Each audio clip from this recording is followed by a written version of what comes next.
러시아는 10월 하순부터 북한 용병을 끌어들였죠. 그래가지고 이제 일이 막 번집니다. 네. 마침내 이제 11월 17일에는 러시아가 우크라이나에 대규모 공격을 가했고요. 약 200발의 미사일과 드론을 사용해서 우크라이나 전력망을 타격했습니다. 겨울에 이제 꽁꽁 얼어 죽어라 이거죠. 예. 이에 대해서 페루 에이펙 회의에 참여한 바이든은 300km 사거리 전술지대지 탄도미사일 아타킴스를 러시아 본토 깊숙한 부위 중심을 향해 쏴도 좋다라고 오케이 했습니다. 예, 처음입니다. 예, 이제 300km입니다. 예, 원래는 이제 그전에는 180km짜리를 많이 줬는데 요새는 300km짜리를 줬던 것 같아요. 예. 이렇게 되니까 이제 트럼프 지지자들, 강경 고립주의자들, 또 아들 도널드 트럼프 주니어가 입에 거품을 물고 비난합니다. 약간 도라이스러운 그 머저리 테일러라는 사람 있죠? 예, 하원의원 이렇게 주장합니다. 바이든은 며칠 안 있으면 그만둘 작자가 러시아에 대해 장거리 미사일을 사용할 수 있도록 우크라이나에게 허락함으로써 제3차 세계대전을 시작하려는 위험한 시도를 하고 있다.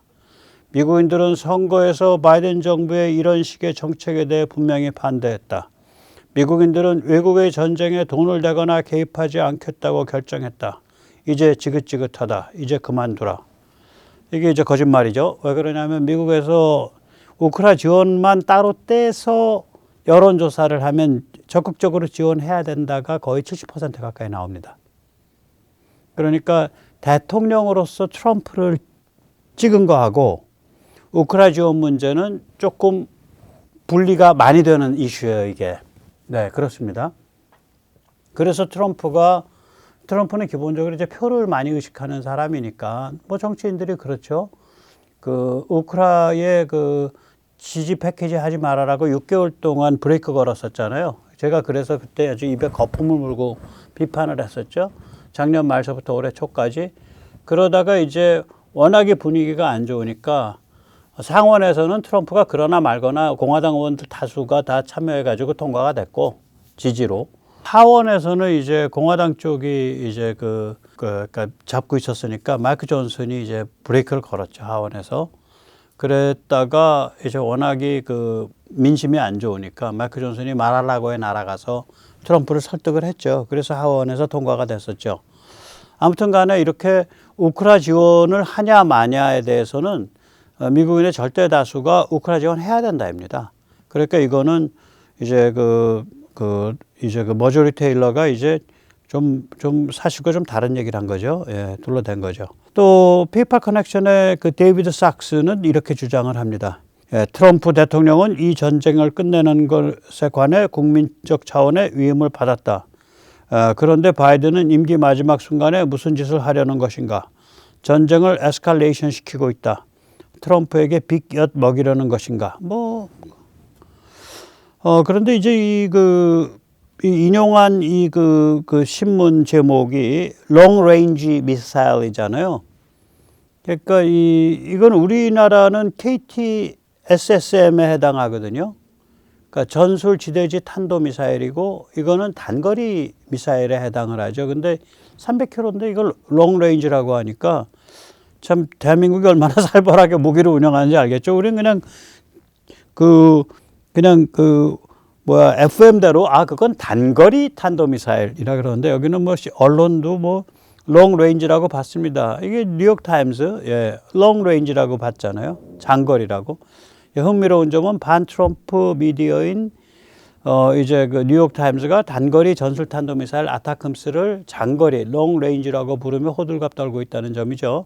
뭐 이 정도 가지고 페이팔 커넥션까지 나서서 난리 부리는 거죠. 참 코미디죠. 예, 코미디입니다. 예.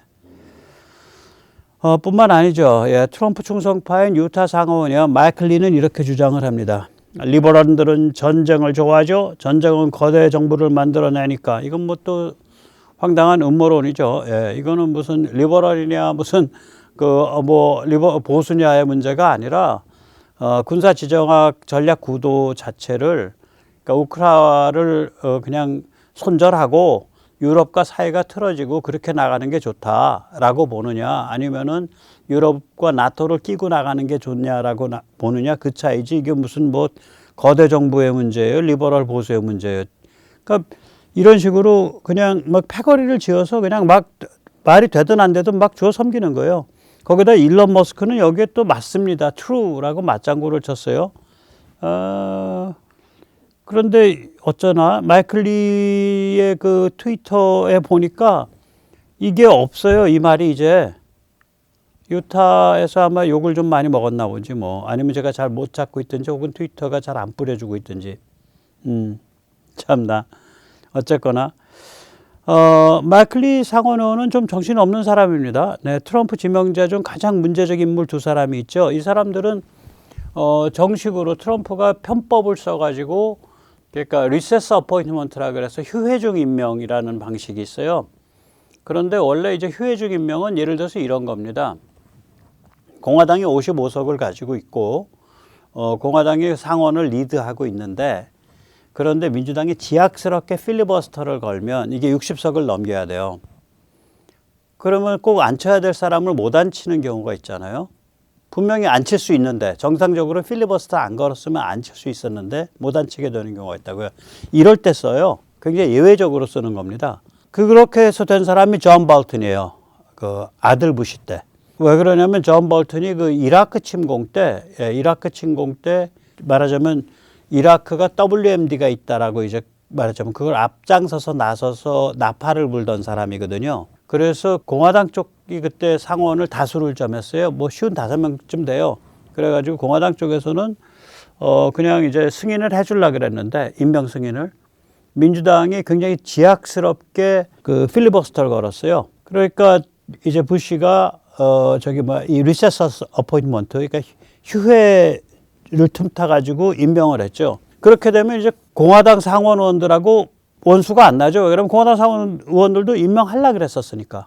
그런데 지금 이 매트 가이즈나 털시 게버드는 공화당 상원 의원들 중에 다수가 저거 안 되는데 라고 생각하는 사람들이에요.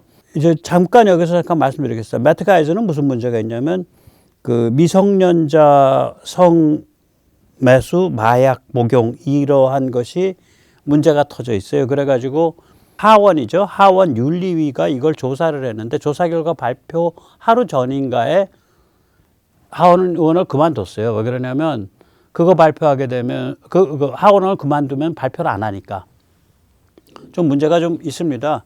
그 윤리위가 무슨 민주당이 주도하는 윤리위도 아니에요. 공화당 의원들 많이 들어가 있어요. 그리고 평소에 그 이름뿐인 공화당이라고 라이노라 그래가지고 동료 의원들 또 동료 상원 의원들 동료 하원 의원들한테 사정없이 독소를 많이 퍼부어 갖고 쟤는 안 돼 뭐 이런 분위기예요. 공화당 의원들 내부 분위기가. 그런데 저희 희한한 방식으로 해서 이제 트럼프가 지명을 했다고 소문은 돌아요. 예, 트럼프의 그 변호사, 그러니까 재판을 쭉 같이 했던 변호사가 트럼프한테 압력을 많이 넣었다 이런 소문이 돕니다. 변호사는 트럼프의 모든 걸 다 알고 있잖아요. 흑역사까지. 그러니까 아마 트럼프가 밀려가지고 뭐 지명을 했겠죠. 예. 털시 게버드는 좀 더 화끈한 문제를 갖고 있죠. 저 사람이 이제 임명된 그 국가정보국장이라는 자리가 미국의 18개 정보기관을 총괄 감독하고 거기서 올라오는 정보를 취합해가지고 대통령한테 보고하는 자리예요. 그런데 저 사람이 원래 민주당이었죠. 불과 3년, 그러니까 민주당 대통령 후보까지 나왔었으니까 지난번 바이든 때, 그 당내 경선에서. 민주당일 때 저 사람이 극좌에 가까워요. 그래가지고 그게 17인가 2018년에는 예를 들어서 시리아에 가서 아사드를 만나고 해호호거렸다고요. 그래서 그때 물어보니까 뭐라고 답을 했냐. 시리아는 미국의 적이 아닙니다. 뭐 이런 소리를 하고 우크라 전쟁에 대해서도 그러니까 미국이 왜 거기까지 가서 싸우냐 이런 차원의 문제가 아니라 이거는 그 러시아가 나토 확장에 대해서 실존적 위협을 느끼기 때문에 벌인 전쟁인데 왜 우리가 싸우냐예요. 그러니까 푸틴을 옹호해 주는 발언들을 많이 했어요. 그래서 제가 얼핏 지나가면서 말했지만 국가 안보에 대해서 지금 시리아 건, 러시아 건 이렇게 국가 안보에 대해서 용납하기가 어려운 발언이 한 24건 된다 그러더라고요. 최소한. 그냥 대충만 꼽아도. 그래서 저기 그 털시 게버드는 좀 두 사람 다 좀 힘들어요. 그러니까 저걸 관철을 시키려면 트럼프가 휴회중 임명, 리세스 어포인트먼트를 해야 되는데 지금 공화당이 상원을 장악하고 있는, 그러니까 자기의 당이 상원 장악하고 있고 자기 당이 다른 사람들에 대해서는 다 협조하고 있는데 저 두 사람을 위해 가지고 휴회중 임명을 하면 좀 많이 트럼프한테 정치적 타격이 좀 있죠. 그래서 저는 그러니까 저건 트럼프가 좀 오버했다. 근데 오버할 이유가 있었겠지. 뭐 그렇게 생각을 합니다. 트럼프가 짓궂은 사람이니까 그래, 니들 소원대로 내가 지명해 줄게. 재주 있으면 빠져나가 봐. 충분히 그러고 남을 사람이니까. 예. 어떤 피치 못할 사정에 의해서 지명을 해라라는 압력이 왔을 때, 뭐 지명해 줄게. 근데 재주가 있으면 빠져나가 봐. 청문을 뭐 그렇게 충분히 능청 부릴 수 있는 사람이라 아마 제 생각에는 걸러지지 않을까 그렇게 생각을 합니다. 어쨌거나 지금 상황이 이런데 마이클 리라는 사람은 털시 게버드가 이게 지명을 하니까 축하합니다. 축하합니다. 이러고 트윗을 쓰는 정신머리 없는 사람이에요. 만리 밖에 있는 이 백모만 해도 저도 뭐 트럼프 특별히 비판도 안 하고 뭐 트럼프에 대해서 악감이 없잖아요. 사적으로. 그러니까 우크라이나 이런 그러니까 글로벌 군사 전략에 대해서 야 이건 아니다라고 하는 게 있었지. 특별히 무슨 트럼프 씹어 먹어야겠다 이런 게 없는 사람인 제가 봐도 저 두 사람은 좀 문제가 있는데, 제가 헤그세스는 그거 소령 출신이고 앵커 출신이지만 그게 말이 된다. 어떤 면에선. 라고 인정을 해주잖아요. 근데 이 두 사람은 그런 경우도 아니에요. 전혀 참 어이가 없는 지명권입니다. 그래서 이 참 좋게 말해서 오게티 같은 지명인데 이 상황도 모르고 축하합니다, 축하합니다 하는 정도 수준의 인물이에요. 마이클 리라는 인물이. 네, 뭐 그렇습니다. 그런데 뭐 또 일론 머스크는 또 왜 마이클 리 같은 사람들한테 짝짝꿍 보내며 살고 그런 사람이랑 엮이는지 참 알다가도 모르겠습니다. 저희 우주 로켓과 우주 통신에 대해서는 정말 참 일론 머스크가 존경스러운 사람인데 참 모르겠어요. 사람 일이라는 게. 그 다음에 또 이 아들 트럼프 주니어는 또 왜 그런데요? 예. 군산복합체는 우리 아버지가 평화를 달성하고 사람들 목숨을 구하기 전에 제3차 세계대전을 확실히 시작하기 원합니다. 군산복합체에 지불하는 수조 달러를 지금 당장 지급 정지해야 합니다. 생명이 저주받고 있습니다. Life is damned. 빙신들. imbeciles. 요새 조금 많이 오버하는 것 같아. 나와가지고 내가 인사에 대해서 브레이크 들고 있습니다. 우리 아버지보다 똑똑하다고 생각하는 스스로 착각하는 사람들은 다 자를 겁니다. 뭐 이런 극언을 하질 않나. 이거 완전 음모론이죠 거의. 요새 무슨 군산복합체가 무슨 힘을 써. 이게 아이젠하워 때 나온 말인데 70년 전에 미국의 레이시온, 럭히드 마틴, 뭐 제너럴 다이내믹 이런 군산복합체 다 합쳐봐야 삼성전자 하나 매출만도 못해요. 무슨 힘을 쓴다고. 그러니까 이해를 하다가도 이게 이런 걸 보면 야, 이 사람이 뭐 이 정도 수준밖에 안 됐나. 그러니까 이렇게 얘기할 수는 있거든. 뭐냐면 아까 데이비드 sak스 얘기가 맞다고. 그 정도까지 하면 이게 일리가 다는 얘기예요. 뭐냐면 야, 이런 게 굉장히 중요한 건데, 중요한 결정인데 신임 대통령이 하도록 내버려둬야지. 어떻게 네가 나가는 네가 이런 걸 하냐. 이게 굉장히 의미가 큰 일인데 너 어떻게 그렇게 할 수 있냐. 데이비드 sak스는 그런 논조거든요. 그런 비판은 합리적 비판이에요. 근데 그게 아니라 이걸 군산복합체 음모론이 어쩌고 저쩌고 하면 아니 이 아드님께서는 왜 이러시나. 참 이상하게 사시네. 네. 거기다가 전 이 단체 좋게 봤는데 이거 말하는 거 보니까 아닌 것 같아. 이게 마가 청년 조직의 그 유명한 단체 있죠. 터닝포인트 USA라고 있는데 거기 창립자죠. 찰리 커크. 아유, 참 수준이 그렇습니다. 바이든은 제3차 세계대전을 시작하려 하고 있습니다. 정말 변태스럽고 미치광이 같은 짓입니다. Pathological and totally insane. 러시아 영토를 향해 미제 무기를 사용해서는 안 됩니다. 미국을 향해 쏘는 미사일을 러시아가 제공하는 경우를 상상해 보십시오. 근데 미국은 옆에 나라 침략 안 했잖아. 멕시코 같은 거. 캐나다. 그러니까 야, 참 추잡한 거예요, 추잡한 거예요. 이런 사람들이 마가 운동을 망치는 거예요. 그냥 트럼프 방향이 바람이 이렇게 분다라고 생각하면 거기에 다 몰빵하는 거야. 뭐 뇌세포 다 정지시키고 뭐 이러고서 사나. 여기서 잠시 세계 탈출 자유구동의 부탁 말씀 올리고 그리고 또 이어가겠습니다. 예, 아시다시피 세계 탈출은 광고가 잘 붙지 않습니다. 붙더라도 천천히 붙는 경우가 있습니다. 도와주시면 보다 좋은 컨텐츠로 찾아뵙는데 커다란 힘이 되겠습니다. 예, 저는 뭐 트럼프를 뭐 지지해 줄 건 지지해 주고 비판할 건 비판하고 전 그런 입장이에요. 뭐 헤그세스 같은 경우도 좀 튀는 인사인데 그 일리가 있다. 어차피 국방장관이 뭐 그렇게 아주 큰일 하는 자리가 아니다. 그 무지막지한 그 군대 조직이 있고 국방혁신은 또 따로 진행되고 있으니까 그냥 정훈을 하고 인사숙청을 하고 거기에는 아마 맞을 수도 있다.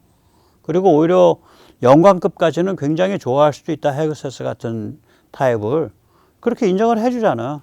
인정할 건 인정하고 비판할 건 비판하는데 이렇게 막 그냥 이게 대세고 이게 바람이다라 그래서 머리에 띠두르고 막 뛰어가는 거 아니야? 이거 지금 심지어 일론 머스크까지 이걸 보고 있으면 좀 아찔하죠? 예, 그건 아닌 것 같아요. 제가 보기에는 우린 그렇게 살 수는 없는 것 같아요. 체질이. 예. 특히 이제 국내에서 일부에서 이제 트럼프를 마치 뭐 미국도 마찬가지고 미국 용어인데, 야, 트럼프가 삼위일체의 제3기둥이냐? 삼위일체라는 게 성부와 성자와 성령이잖아요. 성부와 성자와 성령이 각각 다른 존재지만 또한 동시에 같은 존재다. 그런 명제가 그게 Unity of Trinity의 삼위일체죠. The third pillar of the Trinity라 그러면 성령을 뜻해요. 그러니까 트럼프가 성령이 현현하신 존재냐? 미국에서 그런 자조 섞인 얘기가 나와요. 물론 뭐 좀 저쪽 진영이긴 하지만 근데 그게 일반화될 수 있다고요. 저렇게 오히려 막무가내 마가 충성파라는 사람들이 저렇게 앞뒤 안 가리고 막 떠들면 바이든이 사정거리 이 300km 아타크스 미사일을 러시아 영토에 쏘아도 좋다라고 오케이 한 것이 과연 트럼프를 함정에 빠뜨린 거냐? 데이비드 sak스 말대로 아니에요. 트럼프의 협상력을 오히려 높여주죠. 예. 그래서 트럼프가 침묵하고 있어요. 트럼프가 하루에도 이 소셜미디어에 20개, 30개 날리는 사람 아니에요. 저 영감님이 잠도 안 주무시고 이거 하시는 분 아니에요. 근데 완전히 셧다 마우스야. 이게 뭐예요? 이 사람 프로거든. 그 바이든 앞에서 일 저질러라 이거지. 그래가지고 푸틴은 밀어붙여라 이거지. 또 북한 애들까지 가 있는데 거기 쏴갖고 그 북한 용병 애들 다 잡아 죽이고 그래라 이거. 네가 손에 피 묻혀라 이거야. 그럼 나는 푸틴과 좀 점잖게 좀 철갑상어알 먹으면서 점잖게 난 그 비스켓 뜯으면서 난 점잖게 얘기하겠다. 아니 100만 눈에 보이는 게임이 왜 이 사람들 눈에는 안 보이나? 그 딸랑이 하려고 정파성 딸랑이 하려고 눈이 뒤집힌 건가? 야, 참 이해가 안 가요. 예, 이해가 안 가 진짜로. 예. 예, 바이든이 이를 저질러 놓으면 트럼프의 협상력이 높아지죠. 트럼프 지지자들은 근데 왜 제3타제전답니다. 3타제전답니다라고 울부짖고 거기에 대해서 이제 머스크까지 역성을 들고 심지어 군산복합체의 음모입니다. 거대 정부를 꾸리려는 음모입니다. 이렇게 울부짖죠. 이런 스마트한 사람들까지 참 이 정치라는 게 뭔지 모르겠어요. 예, 완전히. 좋게 말하면 이제 이렇게 이 사람들이 이렇게 날뛰는 거는 트럼프 지지 기반 안에 여러 가지 요소가 막 섞여 있다고요. 그러니까 아주 막무가내 고립주의 성향들도 있고 그러니까 그 지지 기반 달래기고 나쁘게 말하면 뭐 정파성 딸랑이죠. 뭐 진실과 상관없이 일단 상대방을 흠집 내는 거지. 일단 바이든 흠집 내고 그 속으로는 너 잘했다. 우리 협상력 높아진다. 근데 일단 너는 나쁜 놈을 일단 흠집이 좀 나야 돼. 상대방이 한 일을 일단 나쁘다고 매도한 다음 시작하는 이게 뭐 정치판 수법이니까. 정치판 수법이죠. 예를 들어서 DJ가 IMF 간 거 모두 다 YS가 잘못해서 갖고 특히 그 한경식 경제기획원 부총리가 잘못해서 갔다 이렇게 해서 강경식은 구속까지 해서 재판까지 보냈잖아요. 무죄로 나오셨지만 그 양반. 근데 말씀드릴게요. IMF 딱 튕긴 건 뭐예요? 물 거푼 거는 기아자동차 부도예요. 부도난 기아자동차를 수습하겠다고 삼성이 튀어들어왔어. 삼성 재벌에 어떻게 자동차를 줍니까? 하고 반대를 했지. DJ 쪽에서 우리 호남 기업을 왜 삼성한테 내주냐고. 또 기아가 오랫동안 법정 관리를 하면서 기아 그 상층부가 다 그 민주당 진영 사람들이 많고 그 인맥이 많아요. 김원기 이런 사람들. 그 인맥이었지. 그러니까 우리 밥그릇 왜 삼성한테 주냐 이거지. 그래서 일파만파 번졌죠. 현대가 들어와도 국민기업 기아, 국민기업 기아. 그래서 저는 국민장인 유승민 싫어하고요. 국민배우 문근영 싫어하고요. 국민자 붙으면 난 다 싫어. 아니 우리 장인이 왜 유승민이야? 나는 국민인데. 무슨 그런 개상스러운 족보가 어디 있어. 유승민이랑 나랑 학번 1학번밖에 차이 안 나는데. 국민 여동생 문근영? 난 문근영 씨 여동생으로 둔 적 없는데. 그래가지고 IMF로 가는 그 경제 그 파장을 일으킨 거는 DJ예요. 그걸 또 그걸 악화시킨 건 이회창 최병렬이야. 그러니까 최병렬 같은 사람은 나는 아주 사람으로 안 봐요. 원로가 아니라 사람으로 안 봐요. 왜냐? 그걸 그렇게 망그러지니까 강경식 씨가 IMF랑 내고를 해서 그래 IMF 구제금융 하자. 그런데 우리가 금융자유화 할게. 그렇게 해서 금융자유화 나중에 그 금융자유화 내용이 나중에 저때 DJ랑 노무현 때 다 됐어요. 그래가지고 강남 좌파들이 DJ 노무현을 좋아하지. 금융자유화에서 돈 벌었으니까. 그래서 그때 금융자유화랑 그걸 패키지를 짰어. 그런데 패키지를 짜니까 그때 이해창이랑 최병렬이 그 해가 저거잖아요. 대선. 대선 가면은 표 떨어진다고 그걸 거부한 거예요. 신한국당 법사위가. 정확히 말씀드릴게요. 3명이 범인입니다. 김영삼, DJ, 그 다음에 이회창, 최병렬. 세 진영이고 사람으로는 4명이 IMF의 범인이에요. 그러니까 정치판이라는 게 그러더라고요. 제가 그때 아주 환멸을 했는데 전 그때 가까이 들여다봤거든요. 그때야 이제 운동권 출신이고 나이도 젊고 했으니까 여기저기서 데리고 써보려고 불렀을 거 아니에요. 영양가가 높으니까. 지금은 다 늙고 괴팍해서 아무도 안 불러. 그래서 가면 그냥 얘기 듣고 이러고 뭐 한두 마디 하고 그런 거였는데 이게 그렇더라고요. 그러니까 일단 상대방이 한 건 올바른 일도 나쁜 일이라고 매도를 해. 그리고 낙인을 찍어. 그러고 나서 사실은 그 일의 연장선상에 있는 일을 자기가 또 해. 크레딧을 인정을 안 하는 거예요, 정치판은. 네, 좀 그런 살벌한 게 있더라고요. 네. 여기서도 그런 걸 좀 보는 것 같아서 특히 그 게임에 제가 좋아하는 페이팔 커넥션에 일론 머스크랑 데이비드 sak스까지 들어가 있는 거 보고 야, 참 세상에 참 그렇구나. 한번 다시 한번 씁쓸합니다. 예. 그런데 이제 엉뚱한 데서 트럼프 입장이 제대로 반영된 목소리가 나오는 거예요. 트럼프의 국방안보 집단은 전혀 다르게 생각하고 있는 것으로 보여요. 한마디로 이들은 이렇게 생각을 하고 있습니다. 러시아, 이란 그리고 북한을 꺾으면 중국이 심각한 타격을 입는다. 러시아, 이란 그리고 북한은 중국이라 불리는 마수에 붙어있는 손가락 같은 존재이다. 손가락을 잘라내면 손이 불구가 된다. 그러니까 중국을 때리는 것도 옥죄어 놓고 중국의 손가락인 러시아, 북한, 이란을 잘라버리면 손이 불구가 되는 거 아니냐. 이게 트럼프 측근에서 나오더라고요. 최측근에서 이런 얘기가.